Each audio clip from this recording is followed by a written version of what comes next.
Hello and welcome guys, आप सबका स्वागत है हमारे यूट्यूब चैनल में भोजपुरी एक्सटी यूट्यूब चैनल में। अगर इस चैनल को सब्सक्राइब नहीं किए हैं तो प्लीज़ सब्सक्राइब कर ले ताकि भोजपुरी से रिलेटेड न्यूज़ सबसे पहले इस चैनल पर मिलता है। चलिए बात करते हैं जो पवन सिंह का रील हमारे डिस्प्ले पर चल रहा है। ये रील कहाँ का है तो रील है लखनऊ का, जहाँ पवन सिंह होटल में पहुँचे हैं।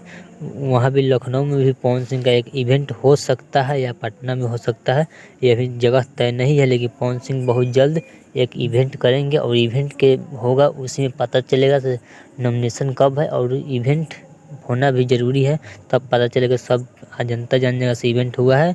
और पवन सिंह काराकाट कब पहुंच रहे हैं चुनाव और रोड शो करने। बहुत जल्द पवन सिंह काराकाट के धरती पर जाएंगे चुनाव को लेकर, रोड शो भी करेंगे और जन जन से मिलेंगे भी। चलिए, आपको यह खबर आपको अच्छा लगा और पवन सिंह के फैन है तो हमारे चैनल को सब्सक्राइब कर लें ताकि भोजपुरी से रिलेटेड न्यूज़ सबसे पहले इस चैनल पर आपको देखने को मिलेगा। चलिए मिलते हैं एक और न्यू अपडेट के साथ, तो ओके बाय।